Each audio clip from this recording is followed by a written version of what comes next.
Since you are neutral, there is no charge. Eu lembrei de você. Minha mãe me contou muitas piadas desse gênero. Você tem mais alguma daquela que o Elétron falou que você me contou que eu nunca esqueci? Que o Elétron telefonou para o Próton, não foi? Aí o Próton atendeu o telefone. Próton? Foi isso?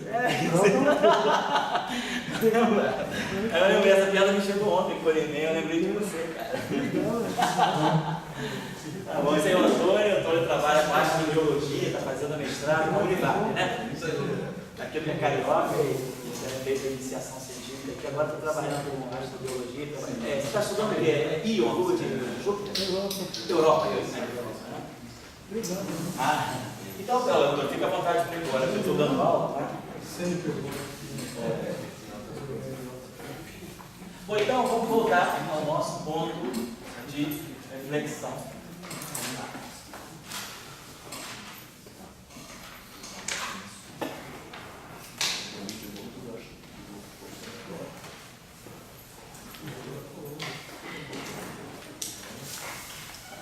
Bom, então vamos retomar essa discussão do spin 1, então vamos trabalhando com o spin 1. Então nós estamos vendo o seguinte, essa simetria que atua, né, que é a simetria de calibre, o spin 1, ele naturalmente induz, né, que a dinâmica ou a propagação do campo vetorial seja associada a essa simetria, que nós chamamos de simetria de calibre.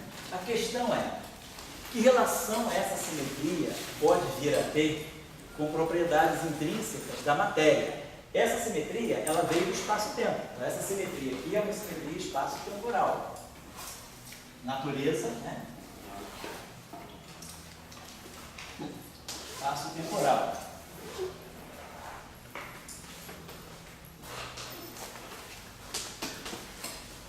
Por quê? Porque eu estou buscando a simetria que me desacopla o spin 0 do spin 1. E ela já deu tudo aquilo que a gente discutiu na aula anterior, na parte anterior, no momento anterior. Bom, agora,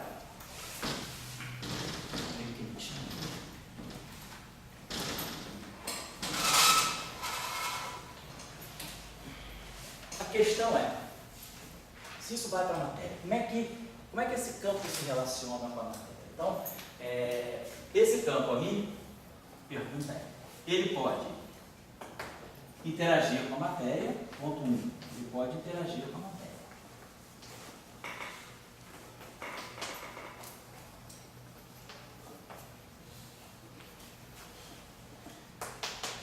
Segundo, a pergunta é, será que ele pode auto-interagir?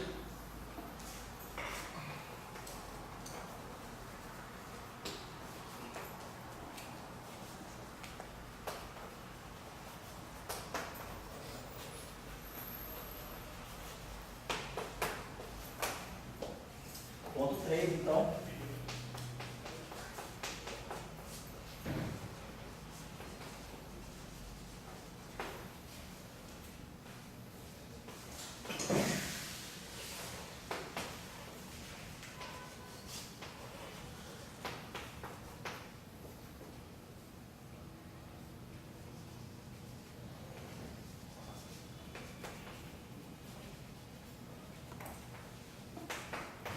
Então a pergunta é, será que ele pode interagir, auto-interagir? Se ele auto-interage, que física é essa? O que está acontecendo na auto-interação do spin? Nós vamos fazer essa mesma pergunta para o spin 2 depois. Para o spin 1, então a resposta do item 3, vamos desenvolver dentro de uma ou duas aulas, a física de auto-interação do spin 1 é a teoria de Yang-Mills. Então, oi André, tudo bem? Fábio? Só para saber se... Tá permitido. Porque ele vai fazer a carteirinha. Você tem carteirinha, não tem, Vanidia? Tem, vai fazer também. Então, quem quer fazer carteirinha do CBPF, você tem, não tem? Não fiz para você da outra vez, não. Então, quem quer fazer a carteirinha do CBPF, eu te dei a tua ontem, né, Antônio? É só trazer dois retratos 3x4 e xerox da identidade. Aí manda fazer a carteirinha e fica pronto em 3 dias, mais ou menos. Então, vocês... tem retrato, não adianta mandar por e-mail, não aceitam escaneados JPG, não. Tem que estar, próxima aula traz o retrato e a identidade xeroqueada, uma só. 2 retratos com identidade. Bom, então, a pergunta que nós vamos fazer agora, nós descrevemos basicamente o spin 1 livre, solto. Vemos que então a simetria de Gauge ela consegue garantir a propagação do spin 1 de uma forma invariante de Lorentz. Essa separação spin 0 spin 1 ela é covariante, ela não quebra a invariância de Lorentz, porque eu não estou declarando que o A0 é 0. Agora a pergunta é, esse campo ele está livre, né? Então o que nós temos é o campo livre. Deixa eu apagar isso aqui.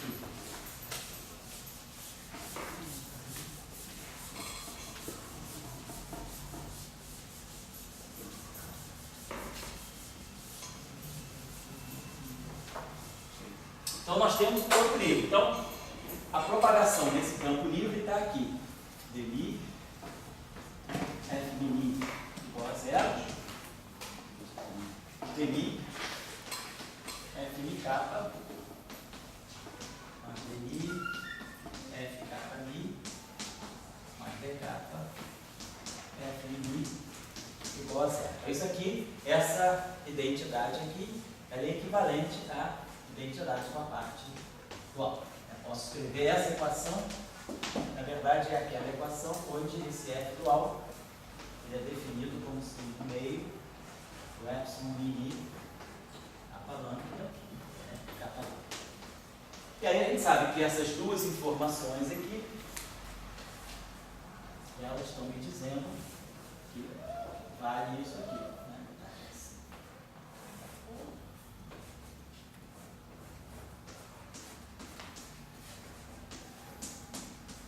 Então essa equação aí está livre. Agora, o que significa fazer esse campo interagir? Então, então vamos primeiro trabalhar o item 1. Como é que o campo AMI versus matéria? Então a matéria para nós ela é representada por uma corrente. A gente sabe que essa equação ela pede, se eu for introduzir a matéria tem que entrar. Essa equação é uma equação tensorial, mas com índice vetorial sobrando. Então, eu vou colocar a informação da matéria aqui. Mais ainda, o fato de dmi de f mini ser 0, automaticamente essa corrente que vai descrever o acoplamento com a matéria, ela tem que ser conservada. Porque, claro, se eu tirar o dmi aqui e o dmi aqui, isso é antissimétrico, isso é simétrico, zerou. Então, eu tenho uma corrente conservada. Então, o acoplamento com a matéria, então aqui eu estou acoplando, estou trazendo a informação da matéria como fonte desse campo. A matéria está interagindo com a radiação, dessa forma aí.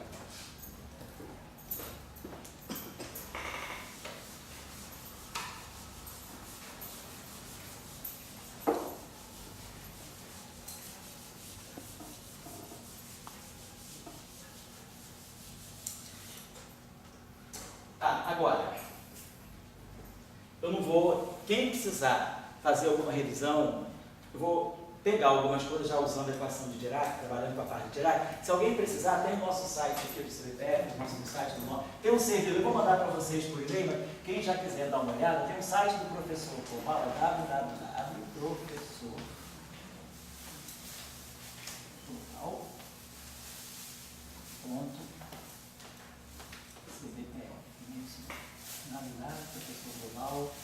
professor.cbpf.cbpf.br.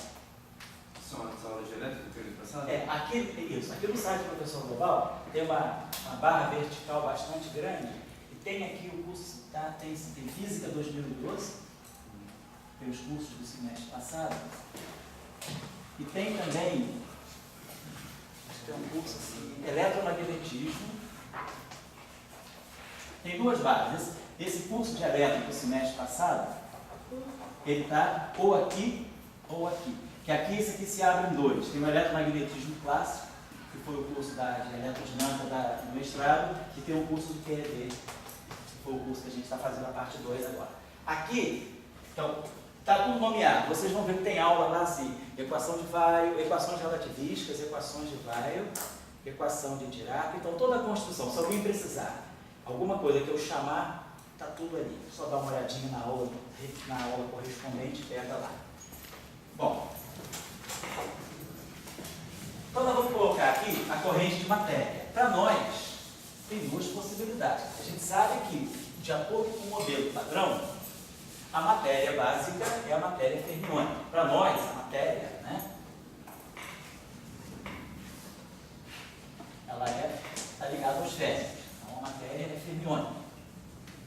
Então, a gente pode trabalhar, vamos supor para nós, então, que a matéria seja férmions de Dirac macios. Seriam os elétrons carregados. Vamos pensar que a gente queira acoplar o campo vetorial com a matéria, com algum tipo de matéria que tem um modelo padrão. A matéria fundamental do modelo padrão é a matéria fermiônica, que é representada, então, pela equação de Dirac. É claro que eu poderia colocar matéria escalar. Vamos colocar daqui a pouco. O caso escalar acaba sendo mais complicado do que o caso espelorial. O férmion, ele é mais limpo. A estrutura mais limpa que o espaço tem é o férmion. Até porque o férmion, ele é dado por uma equação de derivada primeira. Ele só tem uma derivada, a equação de movimento dele é de primeira ordem. Então ele tem um número mínimo, o problema de Cauchy ele é mais simples, ele pede um número mínimo de condições de contorno e ele é completamente limpo, ele é limpo de spin. Nós sabemos também pela representação do grupo de Lorentz que a composição de férmion gera escalares, gera vetores. Então o férmion é a representação mais pura de qualquer espaço-tempo. Dado o espaço-tempo, o que a gente tem que buscar são as representações fermiônicas daquele espaço-tempo. E aí a gente sabe, já olhando, já consultando a teoria de Dirac, nós sabemos que naturalmente a equação de Dirac ela está associada a uma corrente de matéria, que é a conservada, né? E para nós ela é descrita desse modo aqui. Então essa corrente aqui automaticamente satisfaz a uma lei de conservação, tá? Implícita na equação de Dirac. Vocês poderiam colocar o seguinte, mas essa corrente é colocada na mão? Não, também não. Essa corrente ela vem do espaço-tempo, porque se vocês olharem as aulas então, das equações de Dirac, quando nós construímos a equação de Dirac, nós construímos a equação de Dirac colocando uma questão física. Qual é a física da equação de Dirac? A física da equação de Dirac é que nós vamos descrever o elétron, primeiro nós vamos descrever a parte elétrica do elétron, o elétron tem um spin. Esse spin é projetado ao longo da direção de movimento e isso aqui está dando H cortado sobre 2. Isso é a componente elétrico-elétron, é a representação meio-zero. A representação zero-meio é o spin do elétron, é helicidade, né, projetado na direção do movimento, helicidade menos H cortado sobre 2. Então nós usamos essas duas informações, que o elétron é um objeto que tem dois estados de helicidade. Ele pode se propagar com o spin na direção do movimento, ou ele pode propagar o spin anti-alinhado com o movimento. Tem duas direções para o spin. A informação invariante de Lorentz é essa. Eu posso projetar o spin ao longo de qualquer eixo do espaço, mas aí eu escolhi uma direção privilegiada. Isso não é um statement invariante de Lorentz. Se eu projetar o spin ao longo da direção do movimento, esse conceito é invariante de Lorentz para a parte left e para a parte right. Como é que nós introduzimos a massa do elétron? Acoplando essa equação com essa aqui, quer dizer, acoplando a equação do psi-L com a equação do psi-right por meio de um termo com dimensão de massa. Então, essa construção está toda feita. Então, quando nós construímos a equação de Dirac, nós construímos com base no espaço-tempo. O que controla a equação de Dirac é que eu estou dizendo que eu tenho uma partícula que tem o spin meio e que esse spin meio pode estar alinhado com a direção do movimento ou pode estar anti-alinhado com a direção do movimento e que as duas helicidades são relacionadas pela massa. É essa informação dinâmica que está na equação de Dirac. Isso é espaço-tempo. Eu não coloquei nada de U1, não tem nada de carga elétrica, não sei nem que essa partícula tem carga. Essa partícula ali tem massa e spin, só isso.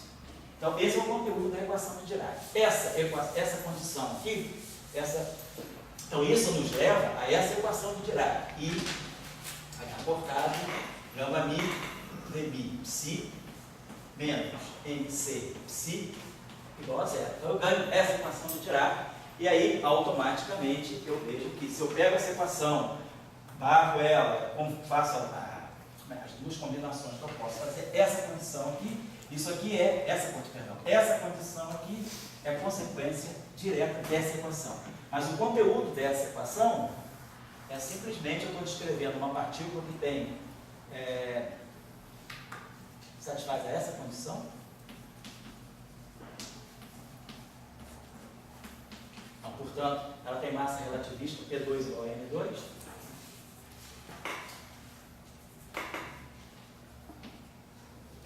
E aqui eu tenho essa condição. O spin, o spin pode estar projetado na direção do movimento, né, com mais ou menos H colocado sobre o B. Essas são as duas informações da equação de Jacobi. Então, esse é espaço-tempo, uma carreta, agora. Muito bem, e essa conservação é fruto dessa equação. Então, a minha ideia, a nossa ideia seria, se eu quero acoplar o campo vetorial, o spin 1, com alguma forma de matéria fermiônica, eu vou acoplar dessa forma. Então, do natural, então, quer dizer, o acoplamento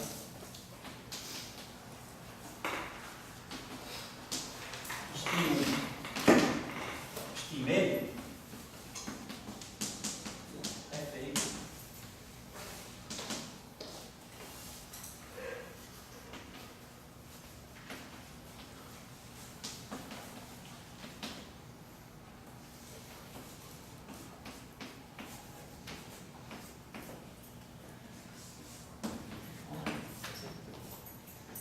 vamos trazer a corrente fermiônica, a corrente de matéria para cá.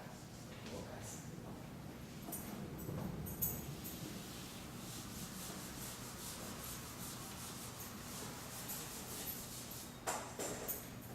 Então, isso aqui me garante que essa matéria, quer dizer, está interagindo com esses dois objetos estão interagindo. Na verdade, é isso aqui que eu tenho, esse barrado, gama mi, psi. E aí a gente sabe, se essa matéria está acoplada com esse campo, coloca uma constante de acoplamento G. Então, G é um parâmetro, simplesmente um parâmetro que vai fazer o papel do acoplamento, ele vai marcar a intensidade da ligação do acoplamento do elétron com esse campo de spin. Isso aqui, essa construção que nós estamos colocando à mão, isso é um decreto. Esse G é escalar, né? É uma grandeza escalar, é parâmetro. Não é nem campo, é parâmetro mesmo. Muito bem. Vamos retornar aqui. Então, nós sabemos que esse acoplamento aqui, né, isso significa, então vamos pegar agora em termos de densidade de Lagrangiano. A gente sabe que o Lagrangiano de Dirac, ele tem essa expressão aqui, esse barrado, mi, H cortado, nona mi, mi, menos, MC, psi. Então, Lagrangiano de Dirac. Nós agora, então, estamos introduzindo a interação da matéria com o campo vetorial. Então a gente sabe que uma interação na matéria, essa corrente, como é que eu vou introduzir a interação aqui? Coloco esse termo aqui, G, não posso pegar lá, ó, a corrente de matéria, G, a corrente de matéria, assim,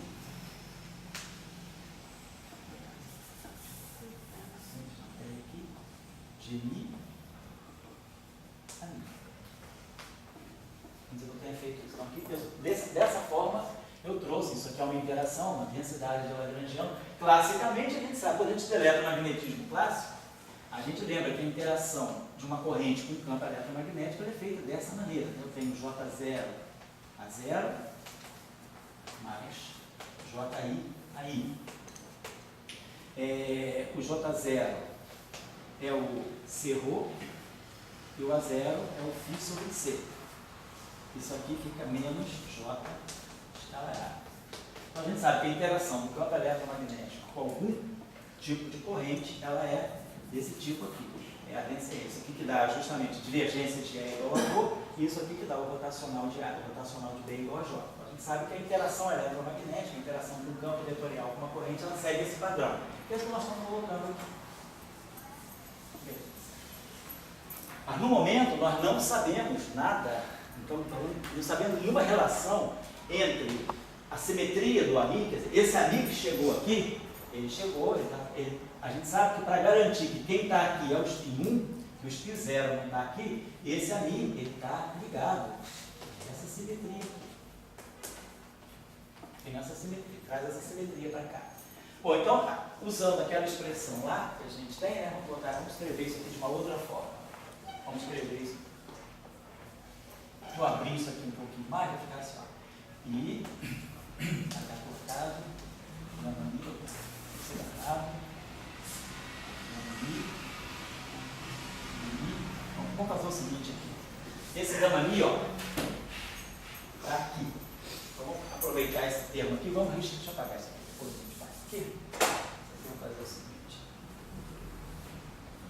Esse aqui é G, questão de acoplamento da interação, psi barrado, gama mi, psi, tá? Vou colocar assim. Então, posso juntar esses termos aí, dessa forma. Vou coletar esse carinha aqui, vai botar assim, vou botar I, vai dar cortado. O gama não é mi? Ah, não é mi, desculpa. Certo? Psi barrado, gama mi.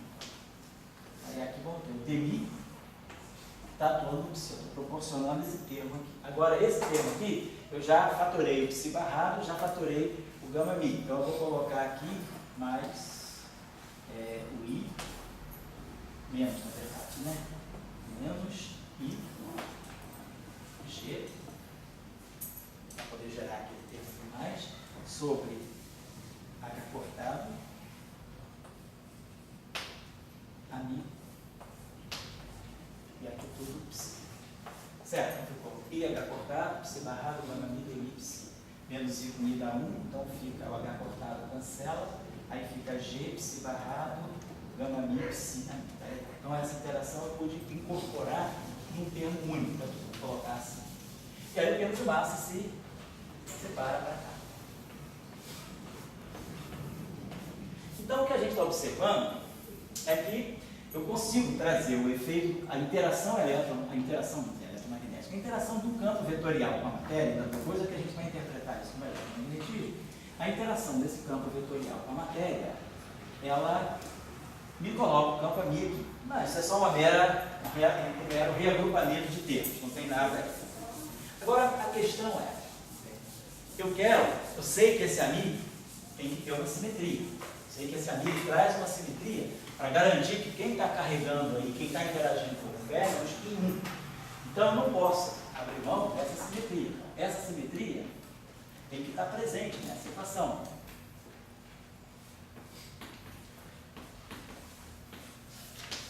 Desse lagrangiano.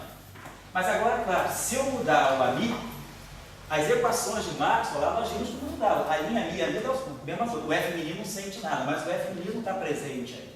Então, se eu substituo o A pela linha mi, eu tenho um lagrangiano, quer dizer, o lagrangiano de Dirac, para o campo psi e para o campo ami, ele não é o mesmo que o lagrangiano de Dirac para o campo ami e para o campo a linha mi. Estou fazendo uma transformação de gauge no ar. Aí eu não sei nada do psi. Então, eu estou entendendo, a minha pergunta é, será que essa simetria ela está no campo de matéria, no campo vetorial, no spin 1? Será então que, por meio dessa interação, já que ao fazer essa transformação, eu vou gerar um termo novo nessa equação, que depende do alfa? Então, será que o meu psi ele também não pode sofrer uma transformação? O ideal seria, se eu tenho um sistema, eu estou modificando um campo, e a modificação do campo ami, ele destrói a simetria daquele lagrangiano lá, a simetria demi-alfa, né? Ela faz com que o L de D é diferente do L de a linha mi. Então, eu perguntaria, bom, então talvez a solução seja também transformar o psi. Então, quer dizer, quando a mi sofre essa transformação, aí quem está comandando tudo é o argumento de simetria. Essa simetria é importante para mim, porque é ela que garante que o spin zero desacopla. Então eu não quero perder, mas quando eu coloco a interação com o ferro, a simetria desaparece. Eu tenho que recuperar essa simetria, eu tenho que ter certeza que ela está presente o tempo todo. Então a gente espera que esse psi também possa ser transformado. Levar alguma coisa no psininha aqui, vai depender dessa transformação aqui também, vai depender desse alfa de alguma maneira. A pergunta é, o que eu poderia colocar? Alfa é o parâmetro escalar. Então vamos pensar o seguinte, eu não sei que tipo de transformação eu vou pensar, eu vou colocar, como essa transformação aqui, ela é simplesmente uma deformação do campo ami pelo parâmetro alfa, Eu vou supor, isso aqui é um campo fermiônico, vou imaginar que esse parâmetro possa estar presente dentro de uma transformação, aí eu estou postulando uma transformação desse tipo. Imagina que eu tenho uma transformação alfa, um R que depende de alfa, não sei o que é isso, vezes um psi. O que eu estou postulando aí? Estou postulando que a transformação de calibre do campo de gauge, ela passa para a matéria linearmente. A transformação é linear no campo. Então, estou fazendo tipo o que acontece com a rotação. V' igual a RV. Então, nós estamos querendo dar uma realização, uma representação linear para essa simetria do campo de matéria. Então, eu vou imaginar que o campo de matéria, ele absorve essa simetria de uma certa maneira, mas de uma forma linear. Poderia também, vocês poderiam pensar, será que eu não poderia pensar algo desse tipo? Isso aqui é um psi' alfa, poderia pensar alguma coisa desse tipo? Psi alfa mais gama mi GI alfa beta, mas aí não, esse psi alfa é um parâmetro necessariamente escalar. A pergunta é, que tipo de transformação eu poderia variar em relação a essa? Então, pensar o seguinte, vamos botar uma transformação linear, uma função que depende de alfa. Depois a gente vai descobrir o que é isso. Como é que eu posso dar uma representação para essa função, impondo que essa simetria tem que acontecer. Então, aqui eu estou fazendo uma suposição de que, para ter a simetria desse lagrangiano frente à transformação, que é importante para tirar fora o spin zero do campo a mim, o meu campo de matéria ele vai receber, por meio da interação, essa cara aqui, e é aqui que acontece o problema da não invariância do lagrangiano, que aparece um dm alfa que salta daqui, o psi fica inerte, e o A' vai no A', mas dm alfa, então aparece um dm alfa que sobra aqui. Então a gente fala, bom, vamos tentar ver se a matéria também pode absorver essa transformação, e vamos imaginar que essa transformação seja uma transformação típica linear, sem saber ainda o que é o outro. Vamos imaginar essa situação. Então, o que nós vamos querer? Com isso, eu espero que aconteça isso aqui. O lagrangiano agora, original, é a mesma coisa que o lagrangiano dos campos transformados. Então, isso significa simetria de gauge. Simetria como invariância do lagrangiano. O lagrangiano escrito em termos dos campos originais, ou o lagrangiano escrito em termos dos campos transformados, ele tem exatamente a mesma forma. Se eu mudo psi e mudo A, no lugar do psi eu boto psi', no lugar do A eu boto a linha e nada muda. Esse é o significado da simetria de gauge. Simetria de calibre significa uma invariância do lagrangiano. O lagrangiano muda, a forma funcional dele é a mesma. Eu só embuto ali os campos transformados no lugar onde estão os campos originais. E aí isso não muda a densidade lagrangiana. Então eu vou impor essa simetria, porque se isso acontecer, o psi de alguma maneira reage. Vamos interpretar qual é a variação do psi. Mas eu tenho certeza que eu vou estar me mantendo fiel à simetria que faz com que eu tenha certeza que eu estou fazendo uma teoria para spin 1 em interação com a matéria, porque é spin 1 interagindo com a matéria. E se essa simetria fosse quebrada, o spin zero poderia entrar. E aí a interação, ela excita a parte que eu não quero justamente no campo vetorial. Então essa é a ideia. Então, vamos apagar isso aqui. Então, o nosso ponto de partida é esse. Então, vamos escrever, aqui, o nosso lagrangiano todo em função de linha. Então, vamos pegar o nosso lagrangiano do Dirac, a nossa ação de Dirac. Então, vamos escrever ela desse modo. Vamos só vou separar esses termos assim. IH cortado,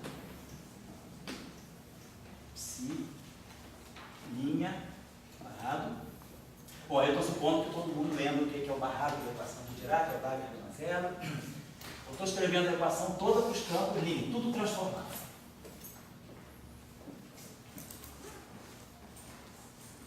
Aí vai ficar mais G, já cortado cancela, psi', errado.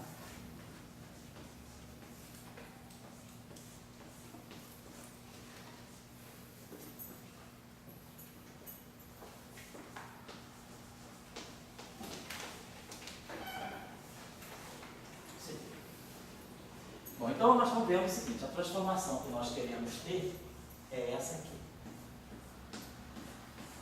Isso aqui vai depender do parâmetro alfa, mas depende da transformação linear no campo psi. E o alinhamento nós já sabemos também o que é. Então, vamos pensar nisso aqui da seguinte maneira. Observe que se o psi se transforma dessa maneira, lembrando o que é o psi barrado, só para lembrar aqui.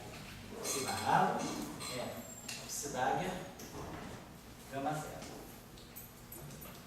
Então, se isso aqui é uma matriz, um operador atuando no psi, eu espero então, que o psi' barrado seja psi barrado. E aqui, a gente sabe que o operador barrado ele satisfaz as operações, né? A álgebra, né? do conjugado hermitiano. Então, isso aqui vai ficar um R barrado também. Então, psi barrado, R barrado. E aí, claro, se esse termo aqui, isso aqui tem que ser invariante, então é claro que o único jeito é que o R barrado seja igual ao R menos 1. Então tem essa relação.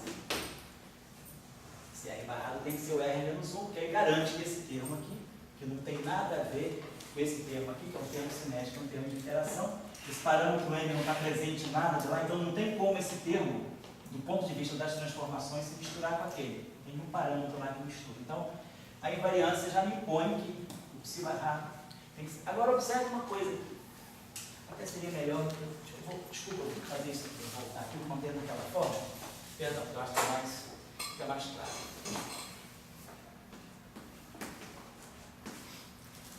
Vou manter isso aqui na forma agrupada.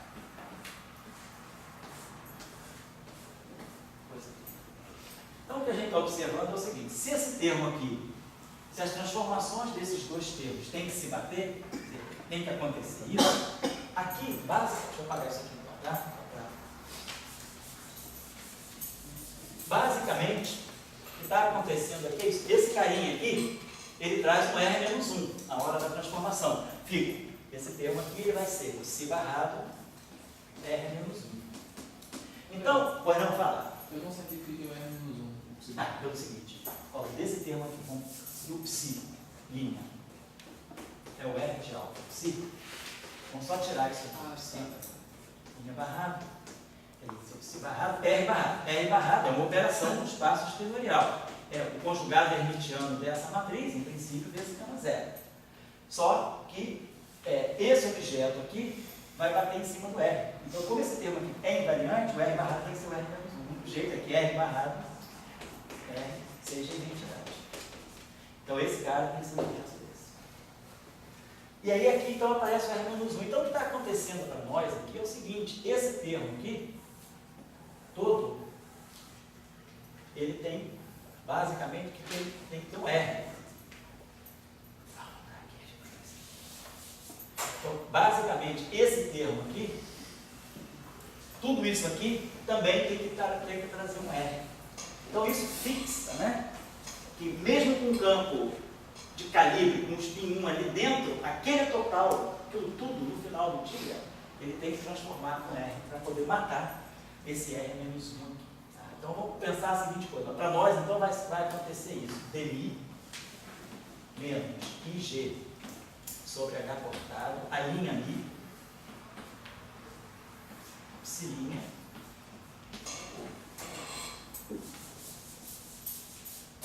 tem que seguir a mesma transformação que o psi tem. É como se isso aqui não estivesse atuando no psi. Isso aqui vai ter que dar o R de alfa atuando nele. Se isso aqui acontece, eu estou certo de que eu tenho invariância. Então, esse cara aqui mata esse cara aqui matou esse cara, e aí eu estou feito. Agora, a questão é, será que isso aqui tem solução? A pergunta é, existe R com esta condição? Por isso a gente estaria descobrindo como é que a matéria pode absorver a simetria de calibre que veio lá do espaço-tempo através do campo vetorial. O spin 1 está carregando essa simetria. O spin meio não sabe nada disso, mas no momento que ele interage, que eu criei a interação do spin meio, né, aqui, com o spin 1, ou 0, agora está tudo aqui dentro. Então eu tenho que ter certeza que isso aqui é uma interação pura do spin 1. O único jeito de ter o spin 1 puro é que essa simetria não seja perdida. Então essa aqui é a condição. Então a pergunta é, será que isso aqui tem saída? Posso apagar a perguntinha? Então vamos lá, vamos substituir todo mundo pelas suas respectivas. Então isso aqui vai ficar demi do R psilíneo. Então vai ficar demi do R psilíneo menos IG sobre H cortado a mi demi alfa R psi. Então, aqui nós vamos ter R demi psi e aqui menos IG sobre H cortado a mi. O R não tem problema, o R passa pelo mi, porque o R ele está só no espaço espenorial, ele não tem nada a ver com a mi, o mi é outro espaço. Então essas duas coisas comutam, não tem problema. Muito bem. Então vamos desenvolver isso. Desenvolvendo o lado esquerdo, isso aqui vai produzir dois termos. Isso aqui vai produzir o dmi-R psi mais um R dmi psi. E esse termo que está aqui. Então esse termo aqui, ele cancela com esse termo aqui. Esse termo aqui fica. Depois, esse termo aqui, menos IG a mi R psi, então esse termo aqui, junto com isso aqui, ele bate exatamente esse termo que está aqui. Então, saiu fora. Então ficou para nós, vou apagar então aqui, vou deixar isso aqui filmando. Deixar isso aqui.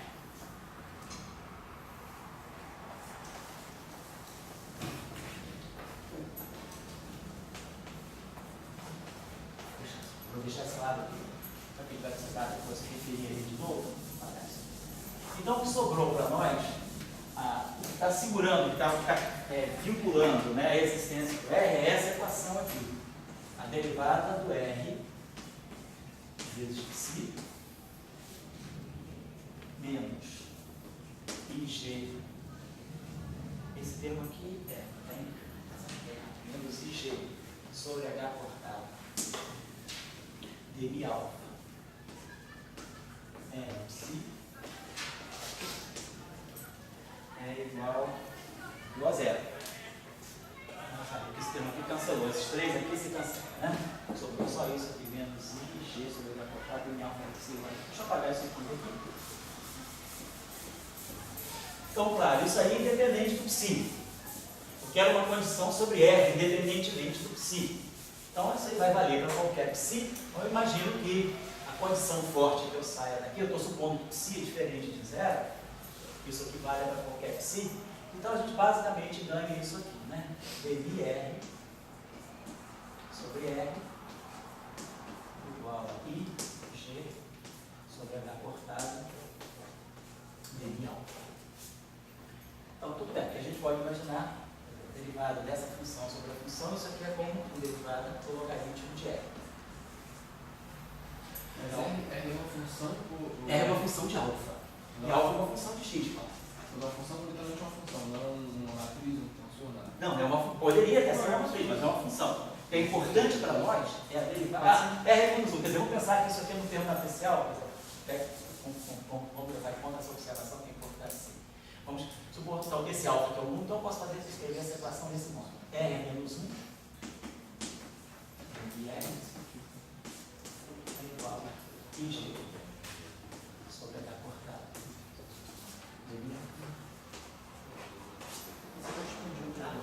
Agora está lembrado aquela sériezinha, né? R menos 1 dmi R, né? Isso aqui vai ser dmi mais comutador de dmi com R.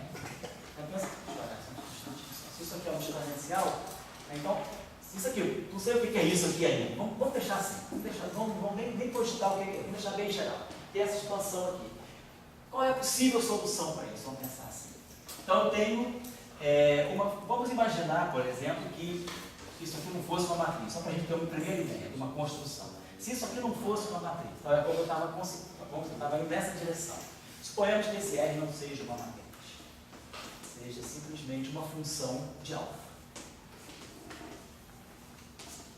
Então, isso aqui, como solução, eu teria dmi, o R, claro, o R depende do x'mi via alfa. Então, isso aqui tem, tá? Derivada do R significa derivada do R em relação a R, derivada a derivada do alfa em relação a x.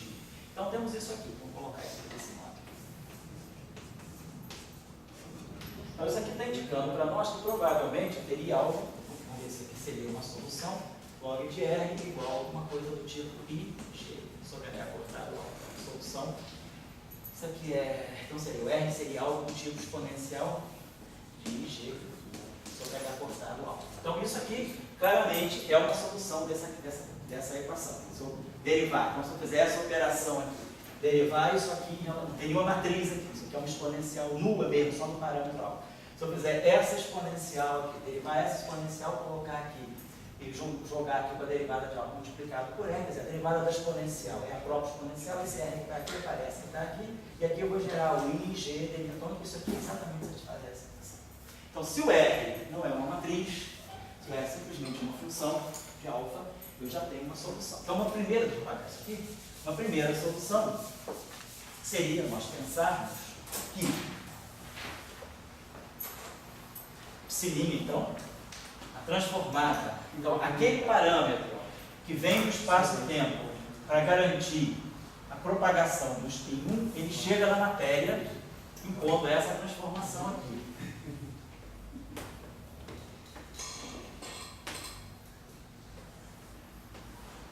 Então, com isso aqui, a minha matéria, esse campo de gerar aqui, ele sofre uma transformação de fase, que é a mesma para todas as componentes. Então, independentemente da componente, né, vamos dizer, por acaso alfa, eu mesmo vou usar o índice alfa exponencial que a gente usa sempre, ou então vou botar o índice betazinho aqui, né, então isso aqui é exponencial de G sobre H cortado, alfa, índice beta. Então isso aqui vale para beta igual a 1, 2, 3, 4, são os 4 índices exponenciais.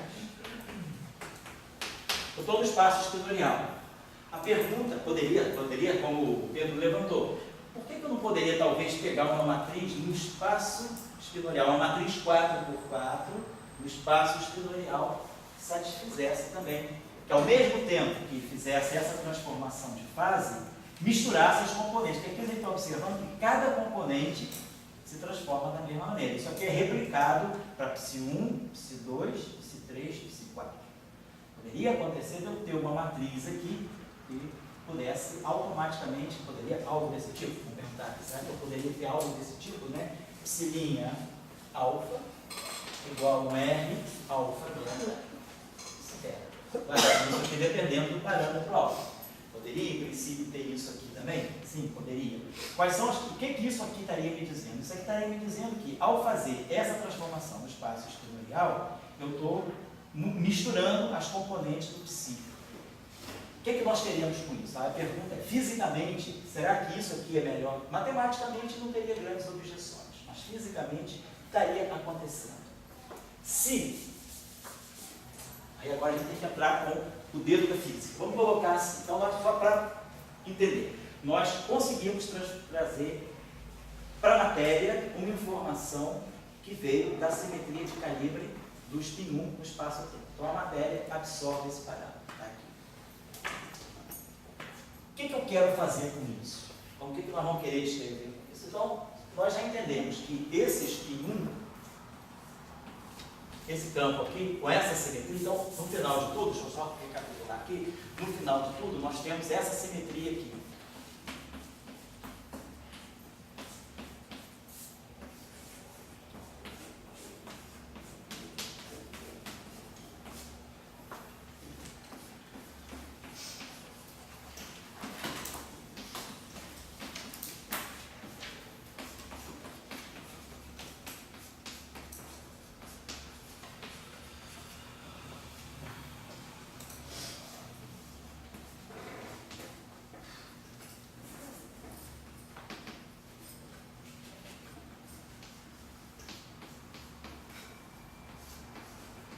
Tudo isso aqui linha, isso linha, segue o mesmo padrão do psi.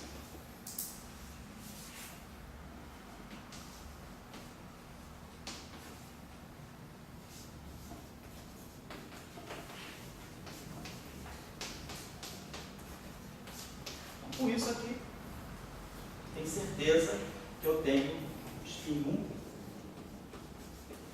1 em interação.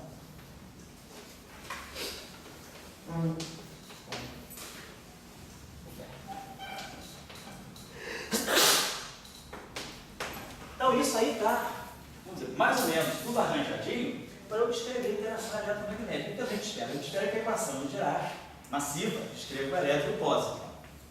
E a interação eletromagnética elétron-pósitron é feita com fótons. Então, o sistema de elétrons seria um sistema de elétrons, pósitrons e fótons. Dessa forma. Então, para nós é interessante interpretar essa. Então, tem uma corrente conservada. Então, tudo isso está ligado porque eu tenho essa corrente de matéria conservada. Dessa lei de conservação, nós já sabemos lá do teorema de Neber. Nós sabemos que nós temos uma grandeza G0 de matéria, né? Posso definir essa grandeza aqui, Q.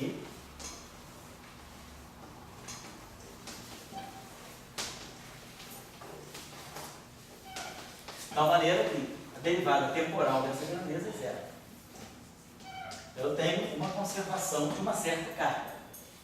Na teoria de Dirac, nós sabemos que esse operador aqui, psi barrado, gama mi, psi, vezes a carga do elétron, chamado de menos R, isso aí pode descrever. Isso aí está descrevendo a densidade de carga carregada por esse campo, por essa função de onda, se for o caso da mecânica quântica. Então, se nós tomarmos G igual a menos R,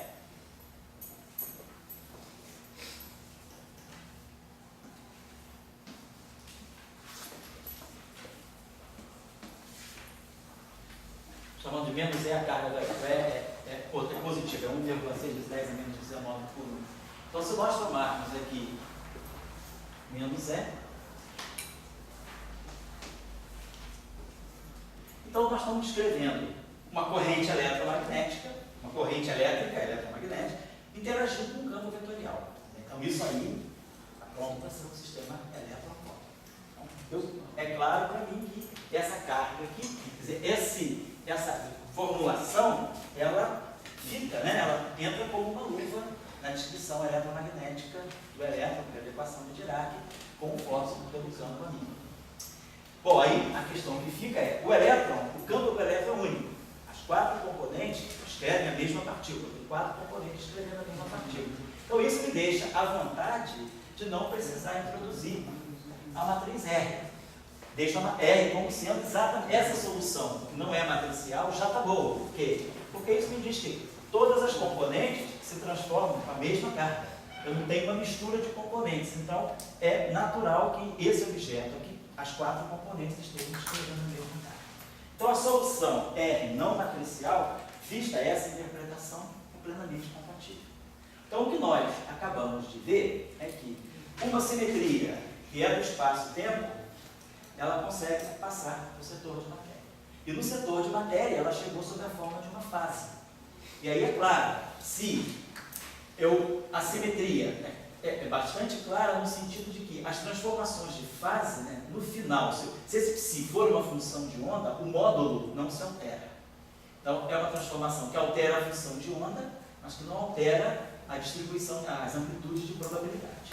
O campo a mim não, ela shifta o campo a mim. Mas essa simetria, ela me garante que eu tenho o tempo todo o spin 1, eu boto a interação, quer dizer, o campo a mim, ele vai interagir com o campo elétron, com os elétrons e os pósitrons, e essa interação, ela não destrói a transversalidade desse objeto. Mesmo que ele esteja aqui completo, a bitransversa, a bilongitudinal, parece que está tudo aqui, na verdade, só quem está interagindo, o campo, a parte longitudinal, quer dizer, o spin 0, ele se desacopla completamente.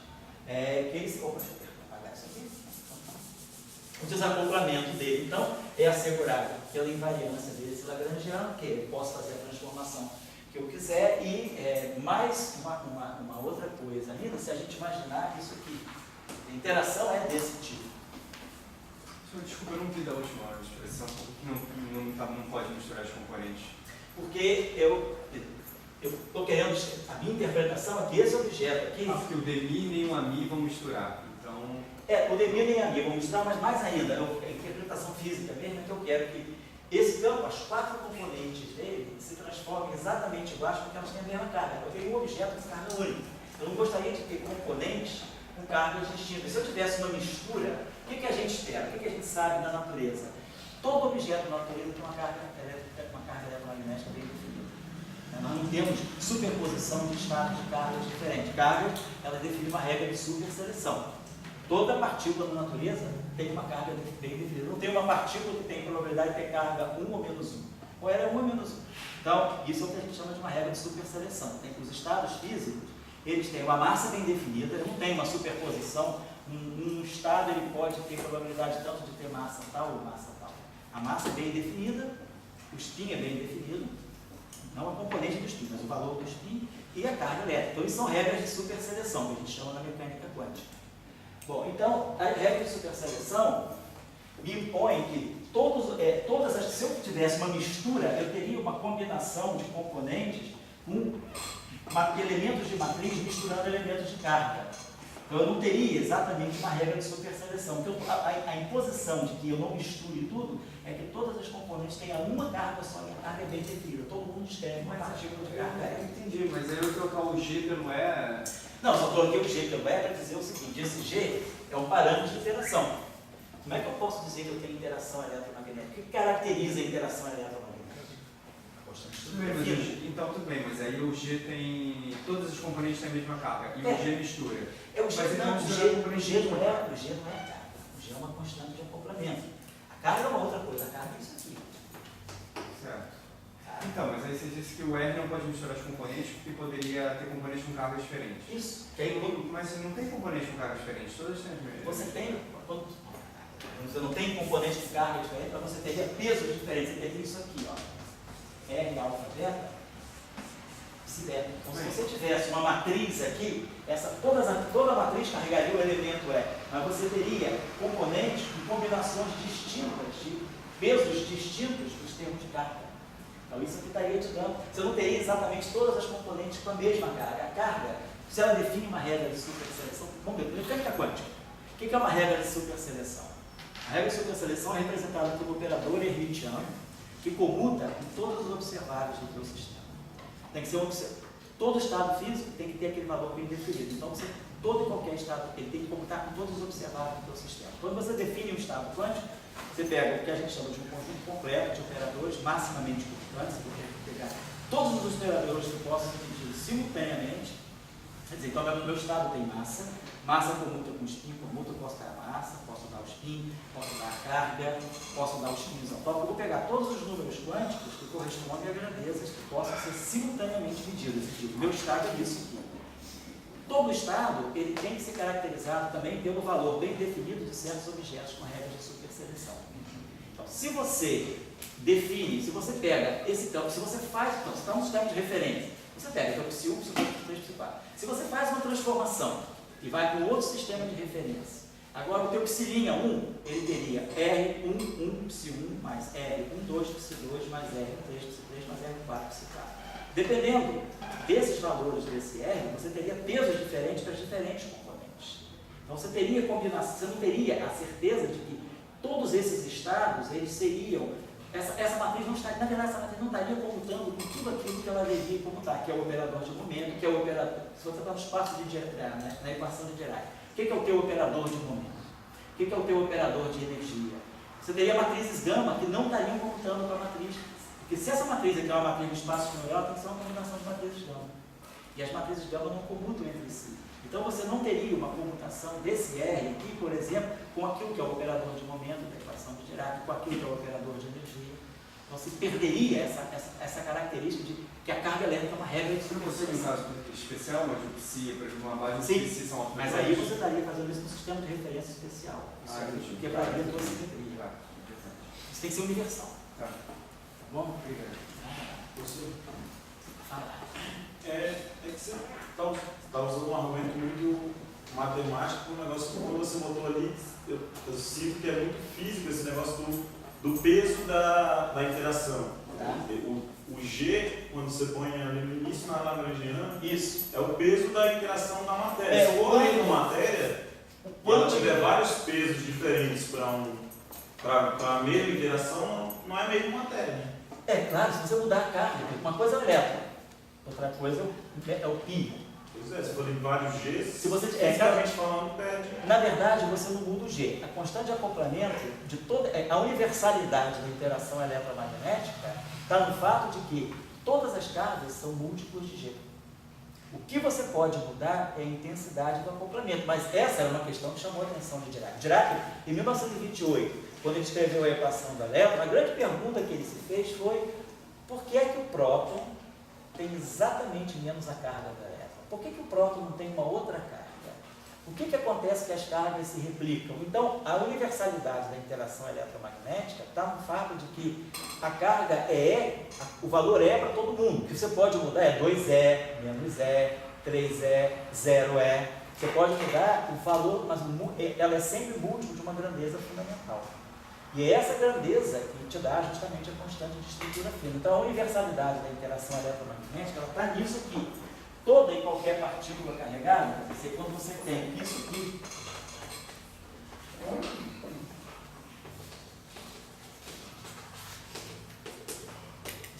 né? 1 sobre 137, é isso aqui que está marcando a universalidade da carga elétrica e a universalidade da interação eletromagnética. Então, toda e qualquer partícula que você colocar, o máximo você pode dizer o seguinte: suponhamos que eu estivesse descrevendo um objeto com carga 2E. Você colocaria, então, a carga do objeto ela é 2E.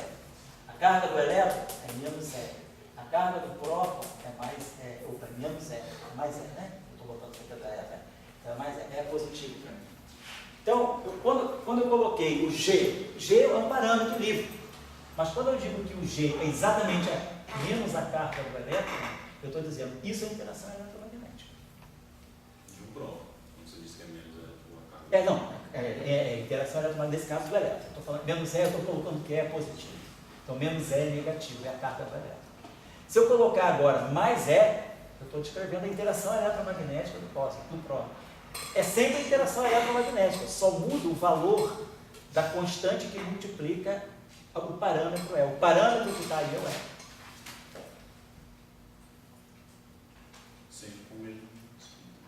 Sempre com menos spin. Estou dizendo, claro, estou descrevendo, na próxima aula vamos escrever a partícula de spin 0 e de spin 1. Como é que um bóson vetorial carregado interage com o fóton, como é que um escalar carregado interage com o fóton. Eu vou só terminar a aula agora, só colocando uma segunda questão, uma questão que é uma maneira alternativa de nós percebermos também a importância, né? Por que a simetria,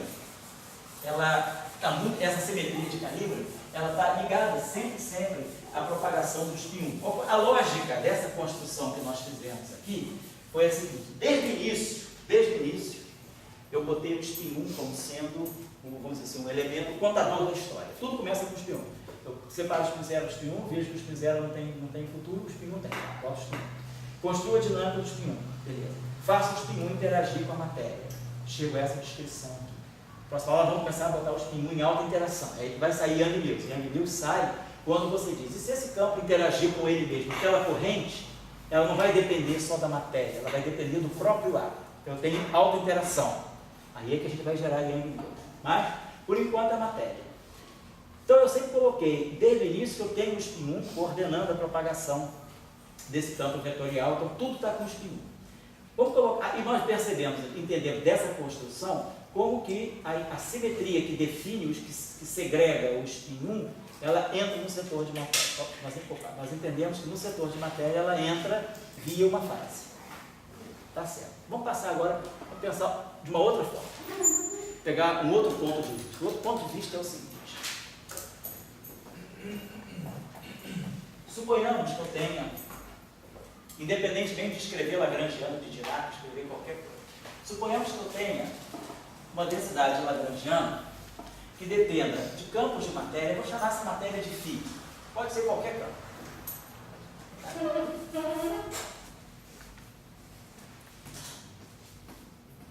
E que dependa de um campo também de natureza vetorial. Quero que haja uma interação. Estou partindo desse princípio. Vou construir uma interação, um sistema em que eu tenho campo de matéria, então ele tem carga para poder interagir com a mídia. Ele vai ter que ter uma carga para interagir. Eu tenho essa situação. E eu sei que a simetria que está associada a esse campo de matéria é uma simetria do tipo fase. Então ela vai ser, como a gente colocou lá, ela é I. Vou deixar a carga qualquer, vamos deixar uma carga E, depois a gente pode até colocar uma carga Q. Tem o valor da carga. Toda carga é proporcional à carga a fundamental, ao E. Então, isso aqui é a constante de acoplamento. Isso aqui é o valor da carga.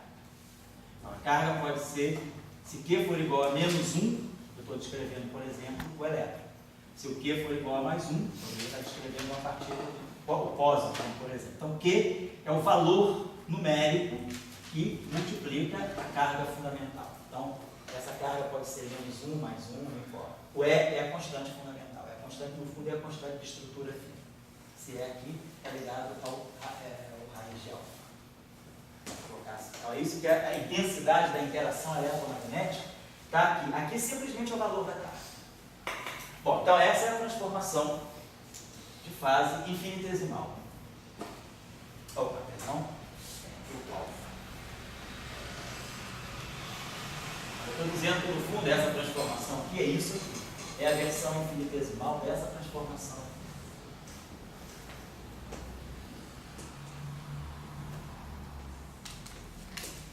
Aqui estou só declarando, porque se a carga for zero, esse objeto não se transforma. O objeto é singlete. Então ele não tem carga, ele é neutro, ele não tem transformação. Se a carga for diferente de zero, ele tem essa transformação que faz. Então esse valor da carga vai dizer se o campo é neutro ou não. Se ele se transforma segundo a transformação de fase ou não. Se a carga for nula, o objeto é invariante de Gauge, então ele tem que ter a corrente dele é zero. Vamos pagar isso aqui. Então essa é a versão infinitesimal. E nós sabemos que essa simetria do setor de Gauge, ela está acompanhada dessa transformação aqui. Então eu só sei isso. Claro que se esse objeto aqui, se o Lagrangiano depende de φ, se φ é um campo que tem natureza complexa, para poder absorver uma transformação de fase, é claro que o Lagrangiano também depende do complexo conjugado. Não é só o campo, seu complexo conjugado e o amigo. Essa aqui é a lei de transformação.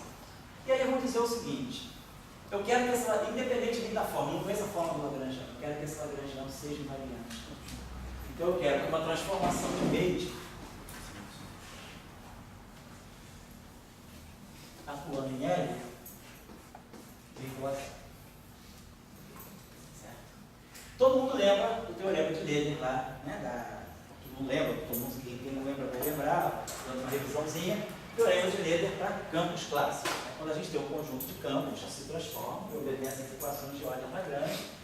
Uma simetria do Lagrangiano, isso aqui pode ser escrito exatamente dessa forma. dI, dl, dI. Vamos chamar isso aqui de, genericamente, né, de um lambda, delta lambda, igual a zero. Esse lambda aqui representa todos os campos. Nesse caso aqui, se eu tenho um campo φ está em Mi, o teorema de Leibniz me diz que a variação do Lagrangiano ela pode sempre ser reconduzida à forma de uma conservação de uma quadricorrente. É isso aqui que é a afirmação da invariância do Lagrangiano. Existe uma corrente conservada que reflete exatamente a invariância desse Lagrangiano. Onde aqui, claro, eu estou somando sobre todos os campos. Isso significa o quê? Isso significa que essa relação tem que ser pensada assim. dI,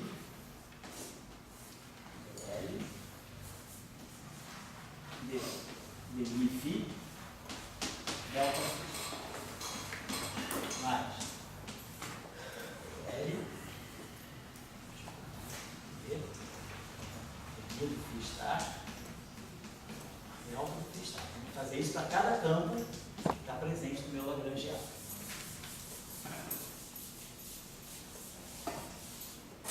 Claro, tem que fazer isso para DL, DDI, só que o outro campo é vetorial, então eu vou ter um delta ali, delta. Então, isso aqui é o teorema de Leibniz, que reflete a invariância do Lagrangiano para esse conjunto de transformações. Então, nós já sabemos quem é ΔΦ. Então, nós vimos que φ é I, Q é alfa φ. ΔΦ star é menos I, Q é alfa φ star. A função alfa é real. E o delta ali é DI. Então, eu tenho que essa equação aqui, isso aqui, deve ser respeitado. Lembre-se que alfa é uma função de x. Eu não posso tirar o alfa daqui porque tem essa derivada. Essa derivada pode atuar no alfa. Alfa é uma função local, uma função de t e de x. Então, essa é a expressão do teorema de Gödel. Então, essa expressão ela vai se compor de três termos. Tem hora que em uma hora, por exemplo, esse termo aqui, vai ter uma hora que essa derivada vai atuar nesse, eu posso isolar esse alfa aqui, a derivada vai atuar nisso vezes isso, vezes alfa, mais isso vezes a derivada do alfa. Então, desse termo aqui, vai sair um termo do primeiro termo, do segundo termo. Então, do primeiro termo, nós vamos ter o termo, nós vamos ter alguma coisa multiplicando o alfa. Como se eu fizesse isso. Claro, isso aqui é constante, e que é φ vezes alfa. Então, a derivada vai bater nisso tudo aqui, que tem campo aqui, que vai bater. Derivada disso vezes alfa, mais isso vezes a derivada de alfa. A mesma coisa vai acontecer aqui. Então, eu vou ter um termo que vai sair dessa expressão, que vai ser um coeficiente só com alfa. Depois vai aparecer um termo aqui, que vai estar multiplicando a derivada de alfa. Tem uma hora que essa derivada vai bater no dele alfa, que vai estar multiplicando esse cara. Então aqui vai aparecer um objeto que tem índice μ. Alguma coisa com índice μ multiplicando o dele alfa. Daqui também. Porque uma hora que isso aqui vai passar, tem isso aqui. Então eu vou ter essa derivada atuando aqui, multiplicando esse dele alfa. Então, vai ter essa estrutura também. E depois vai ter um terceiro termo, que vai ser uma expressão aqui, mini, e aqui vai ter dni alfa. Então, tem essa expressão do teorema de Gödel na sua forma local. Estou agora vendo que informação, eu estou agora só raciocinando em termos de simetria. Eu não estou preocupado qual é a equação do campo, não sei nada. Sei apenas que eu quero ter uma simetria. Eu só sei que o meu lagrangiano depende de φ de φ star e que a simetria de Gauge chega à matéria sob uma forma de uma fase. E que a simetria de Gauge está no campo de vetorial sob a forma de um gradiente de um escalar. Então está aqui. E aí eu substituo isso aqui. Então essa expressão ela vai se desdobrar em três pedaços. Três pedaços independentes. Alfa é independente do dele alfa e é independente das derivadas segundas. Então eu vou ter três condições saindo do teorema de Gödel. O teorema de Gödel vai me dar três condições. Cada coeficiente desse tem que ser independentemente. Vamos fazer só análise tensorial aqui. Então, se isso aqui não tem nada a ver com aqueles, então isso aqui tem que ser zero. Vamos chamar isso aqui de 1. Vamos chamar isso aqui de 2. E vamos chamar isso aqui de 3. Então eu tenho aqui 1. Galera, isso aí é a corrente ou é a derivada atuando na corrente? É a derivada toda. Já atuando na corrente. Toda e tudo. Então, o que sai daqui? Vocês vão encaminhar isso aqui para a gente começar a aula por aqui. Item 2. Eu vou ter 2μ igual a zero. Isso aqui já me dá uma equação vetorial. Daqui eu vou ler uma expressão escalar. Aqui eu vou ler uma expressão vetorial. E o item 3. Será que é isso tudo que é igual a zero? Isso aqui é uma equação tensorial. Esse tensor aqui é simétrico e mini. Então, se isso aqui é simétrico e mini, automaticamente a parte antissimétrica vai embora. Ela nem se acopla com isso aqui. Se isso aqui é antes, eu posso escrever 3 dessa forma. O tensor 3 mini, ele vai ser o 3 antissimetrizado, mais o 3 antissimetrizado. Quer dizer, o que eu estou dizendo com isso? Eu estou dizendo que esse objeto 3 mini, ele pode se escrever assim. 3 mini mais 3 mini sobre 2 mais 3. Isso é uma equação tensorial. A gente tem que ter cuidado que não é tudo zero. Então, soma e subtrai a mesma coisa. Então, isso aqui no fundo é igual. Então, isso aqui é a parte simétrica do tensor, isso aqui é a parte assimétrica do tensor. Como esse objeto aqui tem uma simetria bem definida, esse tensor está contraído com uma coisa que é simétrica em I, o fato disso aqui ser simétrico, automaticamente a parte assimétrica desacopla dessa equação, ela não aparece, porque está identicamente nula. Então, a única coisa, como isso aqui é simétrico, o que sobra daqui é justamente a parte simétrica em I. Então, o que a gente tira da equação 3 é que a parte simétrica do tensor mini é zero. A parte assimétrica está fora, então não tem nenhuma informação sobre ela. Mas a parte simétrica é nula. Então a pergunta é, o que isso aqui nos dá também? Então, assim, é uma outra abordagem. Eu poderia ter começado a aula por aqui. Não vamos introduzir, estou para só introduzir aquela discussão, porque para mim eu acho que é importante vocês, pelo menos uma vez na vida, verem, depois cada um escolhe a sua filiação, que as simetrias, elas na verdade estão saindo do espaço-tempo. Aqui eu já estou tomando uma postura um pouquinho diferente. Eu já estou com a simetria colocada na fase do campo de matéria, eu não cogitei muitas origens disso. Eu tenho uma simetria que é uma fase do campo de matéria e é um gradiente do campo vetorial. Mas eu sei que eu quero ter uma invariância sobre esse conjunto de simetrias. Então eu vou escrever o teorema de Noether para campos da forma local. Então tem a versão local do teorema de Noether.